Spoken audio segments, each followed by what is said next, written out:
eu estava falando até com o menino aqui, eu vi um pensador que eu não estou lembrado quem foi que ele disse. Eu não me envergonho de mudar de ideia, porque eu não me envergonho de pensar.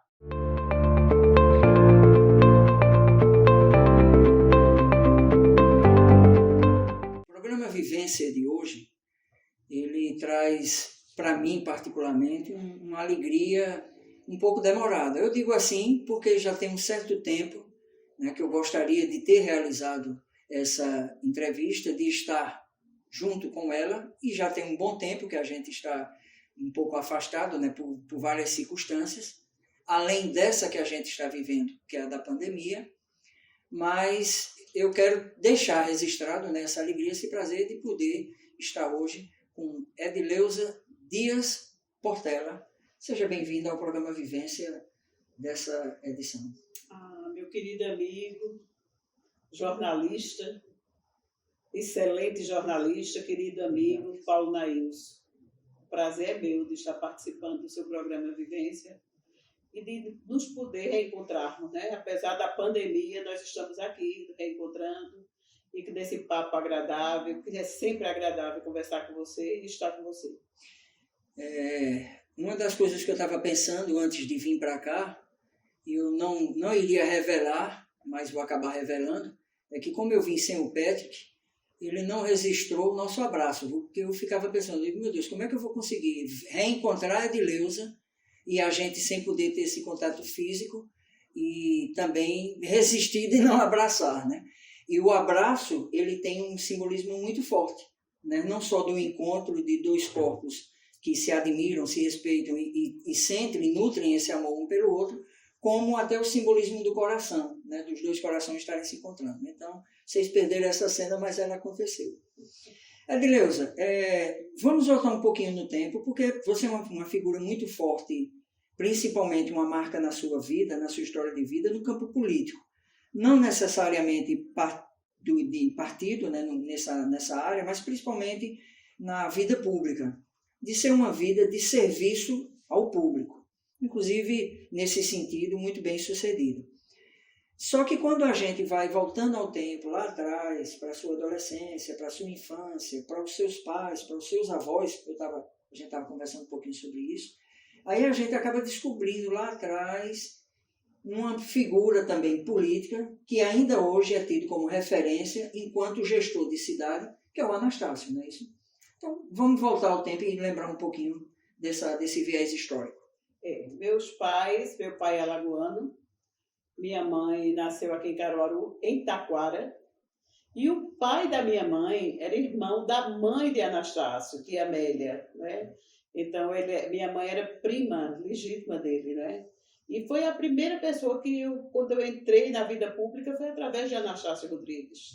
Ele esteve na minha casa, eu na época, 18, 19 anos, e falando com meu pai, foi o primeiro palanque que eu subi na Praça do Rosário. Foi no palanque de Anastácio. Era caminhão, atravessava a rua? No palanque, não, era um palanque mesmo. Era armado com essa finalidade, que amanheceu o dia, vamos ver o sol nascer. Né? E eu participei desse comício, foi uma experiência maravilhosa, né? Foi muito gratificante, e daí começou a minha trajetória. Foi no governo de Anastácio Rodrigues, do qual eu me orgulho muito. Mas, voltando à sua infância, quais são as memórias que a senhora tem da sua infância, mesmo aqui em Caruaru, a Rua São Sebastião? Eu nasci na Rua São Sebastião, eu tive uma infância maravilhosa, eu sou a primeira de 5 filhos. E ali era o entorno era um curtume que tinha por ali antigamente, o Campo do Monta? Não, tinha ali uma fábrica de café, que era o Café Serrano, certo. Tinha o Campo de Monta. O Monta já era mais para baixo. E eu lembro ali, a minha infância foi porque meus irmãos eram logo depois de mim homens, sabe? Eu lembro eu brincando de correr, de jogar bola de gude, de peão, de jogar peão, sabe? Então foi uma infância maravilhosa a minha. Mas os meus pais, apesar de pobres, eles sempre se preocuparam com a educação. Eu quero voltar ao Campo do Monta, porque eu estou preocupado agora com uma coisa. Que acontecia comigo, mas não sei se aconteceu com a senhora para o lado de cá, que eram as carreiras dos boi. Alcançou isso? A exposição de animais, né? Sim, mas aí de vez em quando os boi fugiam e saíam correndo pela cidade. Não alcançou isso, não. Porque eu acho que ele só corria pro lado de lá. Da exposição. Que era do lado de lá da cidade. Eu lembro do período da exposição de animais, que era uma festa linda, né? Havia exposições e a cidade toda participava, pessoas da região, era algo muito bonito. E agora, voltando para a questão que a senhora ia falando, que é em relação aos Sim, pais, então meus pais sempre se preocupavam com a educação. Eu nasci na Rua Sebastião, a gente éramos pobres, mas eles se preocupavam com a educação. Eu estudei no Sagrado Coração, eu tive minha base no Colégio Sagrado Coração, depois fui para o Diocesano, depois concluí no SET, magistério, né? Fiz 2 faculdades, Ciências Sociais e Direito. Então, isso aí me deu base, né? Foi uma base para a minha vida, e uma formação. E para mim foi muito gratificante, eu devo muito a eles, por essa visão que eles tinham, né? Apesar de serem pessoas humildes, eles tinham essa visão, né? Meu pai foi uma pessoa que me marcou durante a minha vida toda, e ainda me marca, né? Minha mãe era um doce de pessoa, mas meu pai marcou minha vida pela forma dele viver, dele pensar, da forma dele agir. Era uma pessoa que não guardava mágoa de ninguém, era uma pessoa que precisava sempre servir e ajudar as pessoas, sabe? E isso aí eu admirava muito ele. Muito. Marcou muito isso na minha vida. Na sua personalidade. A minha trajetória junto com o meu pai. Eu lembro que ele gostava de cantorias. Naquele tempo existiam muitas cantorias nas residências, e eu ia com ele. Eu ia com ele para cantorias em todos os lugares que havia. Existia um aniversário, era uma cantoria. Eu lembro a minha primeira comunhão, foi uma cantoria. Foi uma cantoria com... eu não lembro mais, eu sei que um que faleceu também agora, porque era de Altinho, que era um dos violeiros de Altinho muito conhecidos. Foi com ele, Aristo José dos Santos e José Vicente da Paraíba. Eu lembro disso. E eu amava a cantoria, né? Eu amava esse período, e a gente viajava para Alagoas, sempre, ele me levava para todo canto que ele ia. Talvez por eu ser a primogênita, né? Ser a primeira, e eu me identificava muito com as coisas que ele gostava. Essa base que foi dada com uma boa educação, além de que a senhora acrescentou aí, que também se formou no campo do direito, mas isso também lhe influenciou a conviver com a classe de aula, porque foi a sua primeira experiência, digamos assim, no setor público, que a senhora chegou a fazer concurso, né, e passou e ficou como efetiva no campo da educação. Eu fiz concurso, foi do governo de Anastácio, né? Quando eu entrei, ele me efetivou, porque naquele período já podia se efetivar sem concurso, né? Ele me efetivou. E eu fui trabalhar na Secretaria de Educação. Mas já como professora? Na parte administrativa? Na parte administrativa. Eu fui trabalhar na Secretaria de Educação, e lá é muito impulsiva. Eu sempre fui uma pessoa impulsiva. E eu tive um desentendimento com o secretário de Educação, que também era meu primo, José Rodrigues de Jesus, e eu pedi demissão. Só que em 1970, ele entrou em 69, 70 houve um concurso. Aí Zé Rodrigues, Dedé, assim, eu acredito até por questão assim, de sentimento, ele Leusa, eu vinha se inscrever para o concurso, e eu me inscrevi e passei, me efetivei. Eu me lembro que eu era tão desaforada que eu disse, agora eu estou chegando sem dever favor a ninguém, eu estou chegando por mim. E me efetivei. Agora vocês vão ter que me aguentar, né? Aí me efetivei, trabalhei como professora de zona rural, porque quando eu me efetivei, ele queria que eu ficasse na educação, mas existia um problema. A zona rural de Caruaru, a mais distante do período, era o Juá. E ninguém estava querendo ir para o Juá, porque passava a semana no Juá. E eu falei com o Dedé, na época eu disse, Dedé, eu vou, com uma condição. Se uma amiga minha, Romilda, na época, que terminou comigo magistério, ela puder ir comigo. Ela não era concursada, mas ela estava precisando trabalhar. Ele disse, ela pode ir. Né? Aí contrataram Romilda, e Romilda foi, ela lecionava na parte da manhã e eu à noite. Tá?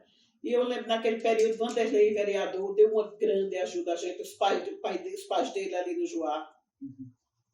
Seu João Brito, que seu João Brito tinha uma história. Seu João Brito foi um cangaceiro, sabe? E ele me contava histórias fabulosas. Foi um período muito bom que eu passei no Juá, foi um ano. Foi o primeiro evento junino que eu fiz, o primeiro São João foi no Juá. Já na roça, né? Já na roça, muita gente de Caruaru participou. Então, foi uma experiência muito boa. Também lecionei em Taquara, sabe? Lecionei em Taquara, lecionei no Juá.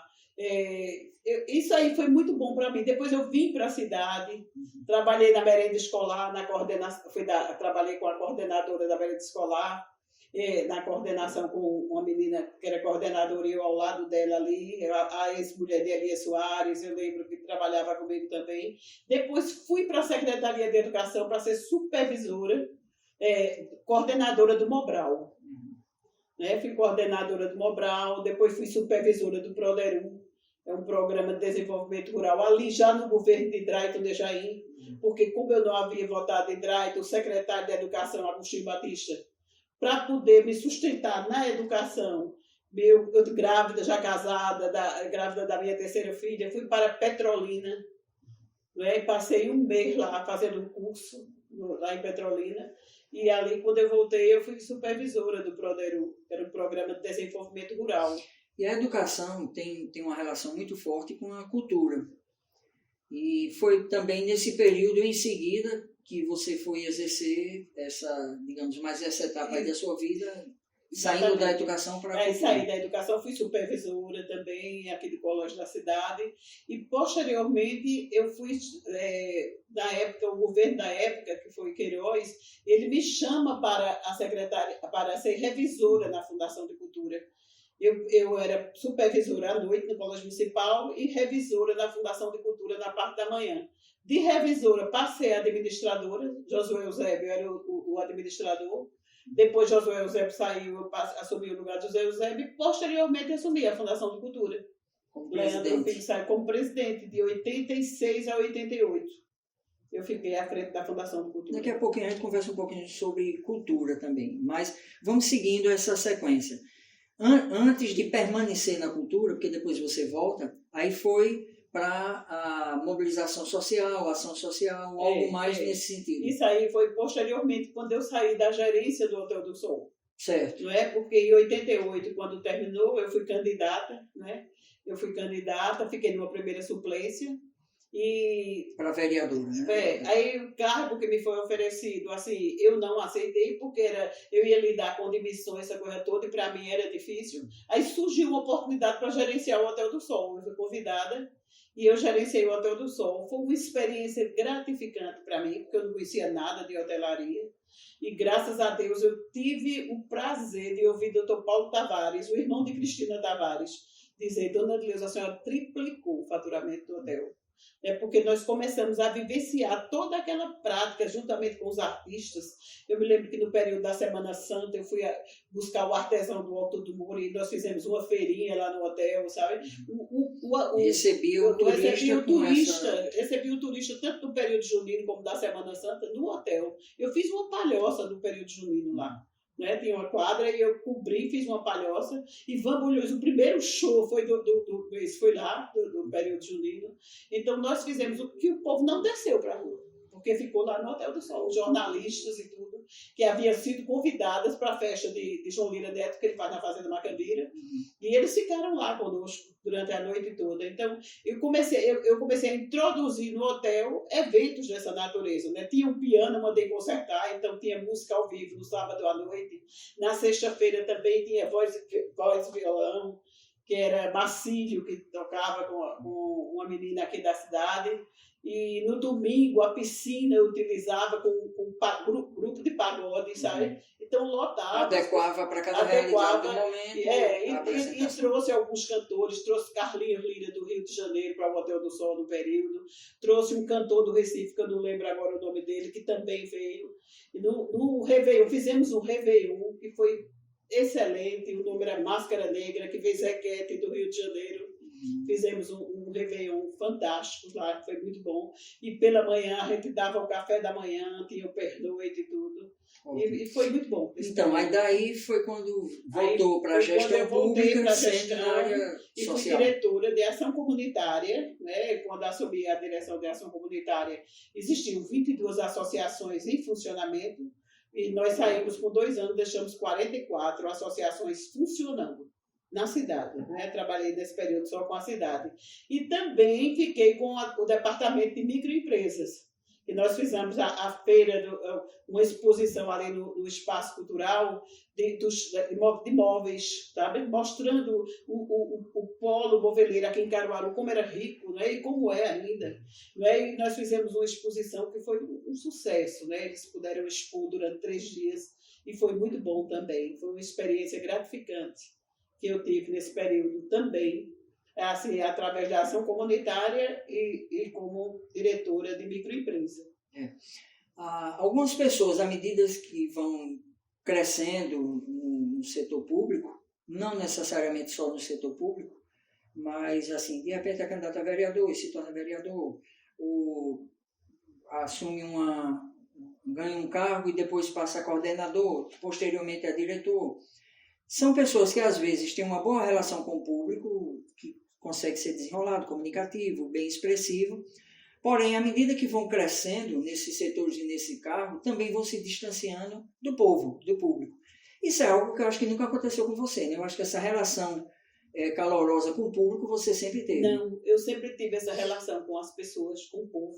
E uma relação de respeito. Eu fui candidata nesse período, eu nunca voltava cobrando pelas ações que eu fazia como diretora. Por exemplo, quando eu assumi a diretoria de ação comunitária, um rapaz que era da FEBEM, que estava com um problema de saúde muito sério, ele chegou para mim, lá, na época era ali do Bloco C, e disse: Dona Deus, eu vim lhe procurar porque eu estou muito doente. Ele era de Cupira, e eu quero lhe entregar uma comunidade. Essa comunidade era a favela do Motor de Luz, ali na Saldanha da Gama. E eu fui lá com ele, foi algo terrível que eu vivenciei, porque no momento que eu cheguei, eu vi as mães, Paulo Nailson, com os filhos no braço, mas à noite tinham que dormir no esgoto dentro dos casebres, porque não tinha saneamento, não tinha nada. E aquilo mexeu muito comigo. E eu comecei a lutar com aquelas pessoas, e através dessas pessoas eu aprendi. Como a gente aprende com o povo, é fantástico. Eu aprendi com eles de uma forma fantástica e eu lutei de janeiro até junho para a gente conseguir sanear essa favela. E conseguimos sanear essa favela.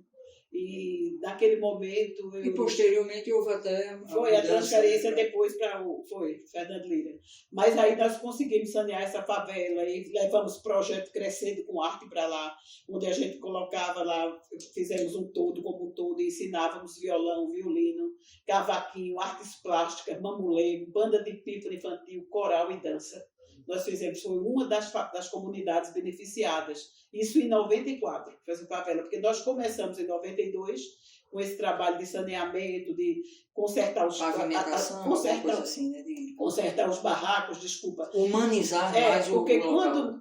Olha, foi um período tão frio em Caruaru, e quando eu acordava à noite que eu sentia um frio, eu pensava em eles lá, porque era cada frecha dos barracos. E eu falei com o prefeito na época, o prefeito autorizou a doação da madeira que se gastava no período junino, porque essa madeira o período junino era feito ali na Avenida do Barbosa, e esse madeiramento era guardado em um depósito. E eu pedi que eles fizessem, que a comunidade mesmo iria fazer esse trabalho. E me foi doado, e a comunidade consertou os barracos, e nós saneamos esses barracos, essas favelas. Depois, em 94, levamos um projeto para lá, para outras comunidades também de Caruaru, e eu aprendi. Eu lembro quando eu cheguei lá, no outro dia, uma pessoa disse a mim: eles não estão acreditando na senhora não, disse: essa mulher de linho aqui, essa mulher vai conseguir, vai pensar na gente.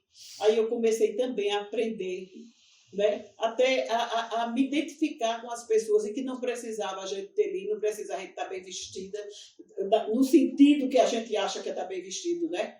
Porque hoje em dia eu vou lá para o polo comercial e compro um vestido por R$20 e ando com ele por todo canto, porque a gente começa a ter uma concepção diferente de vida. E a gente só tem essa concepção quando a gente começa a lidar com as pessoas. Não é? A gente só sente a dor do outro, Paulo Naís, se a gente vivenciar essa dor. Não adianta o discurso sem vivência. Eu aprendi isso. E outra coisa que eu aprendi também, Paulo Naís, eu nunca cobrei. Eu lembro que quando eu estava nesse período, aí eu fui candidata, foi quando eu perdi por 2 votos. E uma amiga minha, que hoje é falecida, Lourdinha, que foi administradora da fundação no segundo período que eu estive, ela disse: Adileuza, vamos lá pedir voto. Eu disse: eu não vou. Mas não é possível que você fez lá. Eu disse: o que eu fiz pelas pessoas, eu não fiz pelo voto. Eu não vou. Eles foram e eu não fui. E eu tive uma gratificação um dia desses, eu estava ali na feira da Coab 2, fui comprar coco verde, e um rapaz que estava vendendo, quando me viu, ele estava na bicicleta, estava comprando, ele disse: não, atende a primeiro ela. E aquilo ali me chamou a atenção. Ele disse: eu sou fruto do projeto Crescendo com Arte. Eu ainda hoje toco nas noites por conta daquele projeto. Mas, olha, eu abracei esse menino chorando, foi gratificante. Então, isso é que vale a pena, não é? Porque o voto é uma consequência, se a pessoa quiser dar, a gente tem que respeitar. Não é? A gente sabe que tem pessoas que se aproveitam dessa situação. Mas eu te digo, Paulo, isso eu te digo com a maior tranquilidade. Eu nunca me aproveitei. Porque eu sabia que eu estava ali para fazer algo por aquelas pessoas. Amar, fazer alguma coisa por eles, né? E isso aí é consequência do voto. A gente sabe que uns votam, outros acham que não deve votar, e a gente tem que respeitar.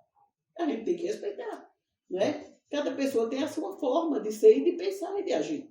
Com tantos anos no serviço público, se a gente fosse enumerar, né, os resultados na vida dos outros que foram conseguidos através dessa vida, então só daria no livro, mas fica essa deixa aí do livro também para mais para frente, né?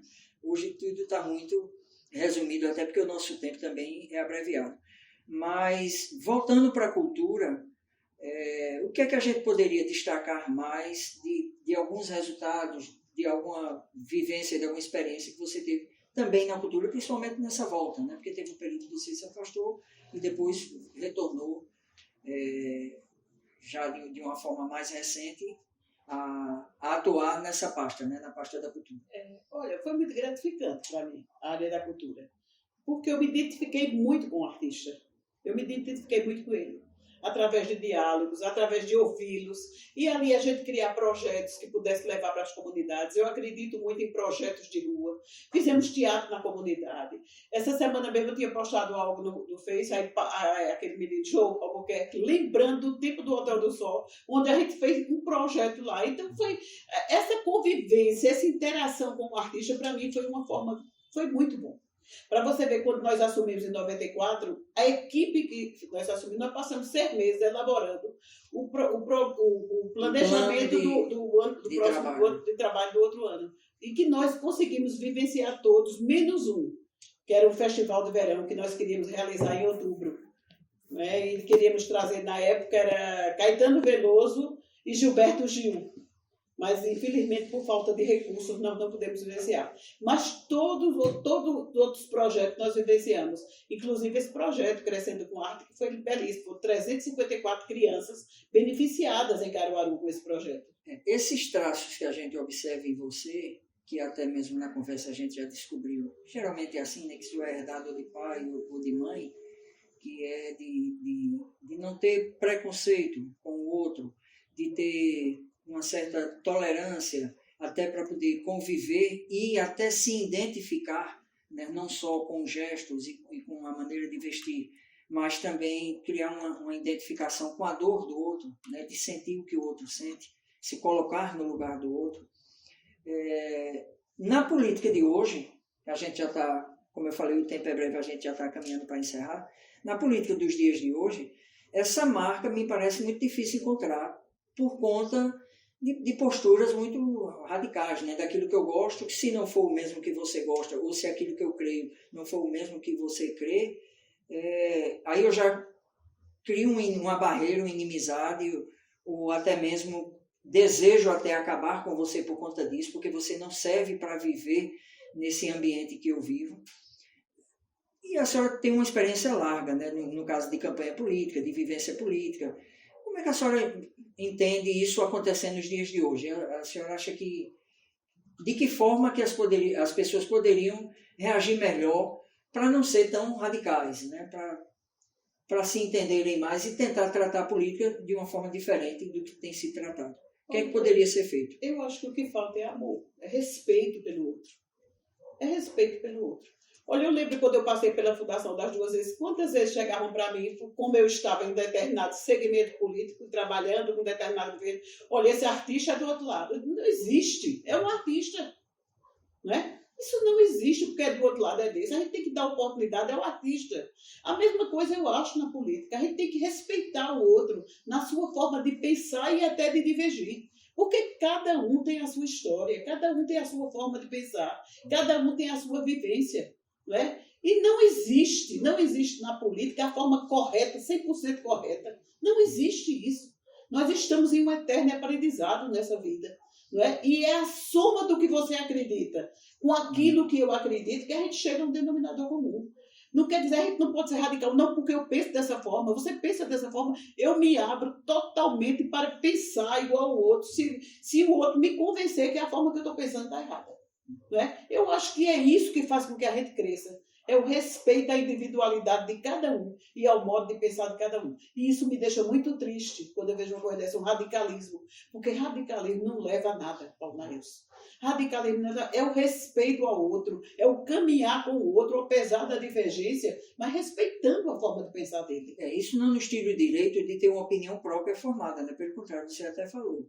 Né? A questão não é que eu não vou saber aquilo que eu acredito ou de ter a minha base sólida, mas é de respeitar a do outro, né? Não querer que a minha seja superior à dele. Exatamente. Não precisa. Porque eu acredito na soma de pensares. A forma de você pensar com a minha forma de pensar, a gente pode chegar a um denominador comum, sem que eu possa atingir o seu modo de pensar e, consequentemente, você possa respeitar a minha forma de estar pensando. Não é? Eu estava falando até com o menino aqui, eu vi um pensador, que eu não estou lembrado quem foi que ele diz, eu não me envergonho de mudar de ideia, porque eu não me envergonho de pensar. Não é? E é a vivência que a gente vai adquirindo, pelos processos que a gente vai passando, que a gente vai se moldando e a gente vai entendendo que não dá para ser radical nessa vida. Não dá. Não dá para ter um parâmetro, só um parâmetro. Né? Porque nós somos seres humanos mutáveis. Nós somos mutáveis. E situações de 20 anos atrás não é a situação de hoje.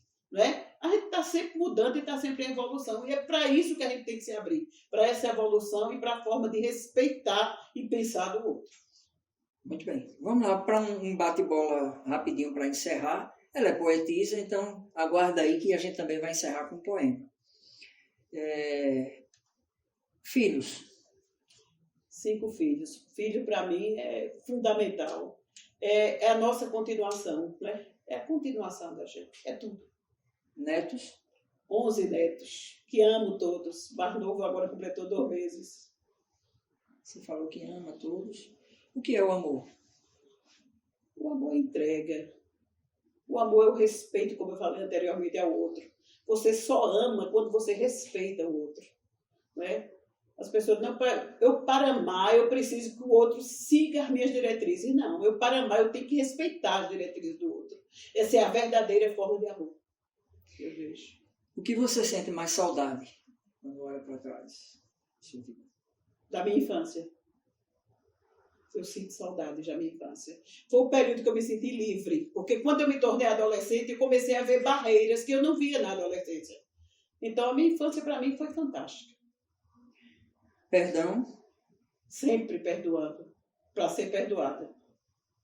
Qual o melhor lugar? A minha casa. Hoje é a minha casa. O que é fé? Fé é tudo que me motiva a ser cada dia melhor. A procurar ser melhor. A procurar aceitar o outro. A amá-lo como ele é. Isso para mim é fé. Eu sei que você anda assim com ele, porque a gente acaba percebendo, quem se aproxima, que existe mesmo essa aproximação. Por isso que eu vou perguntar, para você, quem é Jesus? Jesus para mim é tudo. Eu lembro, vou lhe contar uma experiência que eu tive em 1900, quando eu estava gerenciando o Hotel do Sol. Esteve comigo um psicólogo, você conhece, Roberto Martins. Ele foi almoçar comigo, porque os amigos sempre iam, quando eu gerenciava o Hotel do Sol, almoçava comigo e a gente passava a tarde no bate-papo, muito gostoso. E ele esteve comigo e ali ele fez um teste, ele fez um círculo e mandou eu dividir a importância naquele círculo de família, de amor, de lazer, de trabalho. O trabalho ganhou uma dimensão imensa, mas ficou um vazio. Ele disse, esse vazio o que é? E eu não soube responder. Esse vazio foi preenchido na minha vida através de Jesus. Para mim, Jesus é tudo. Jesus preencheu uma lacuna que existia na minha vida. Pois é. Ela é poesia em pessoa. E nós não poderíamos deixar de encerrar. Gostaria de pedir essa gentileza sua com os versos da autoria dela própria, né, de Adileuza Portela.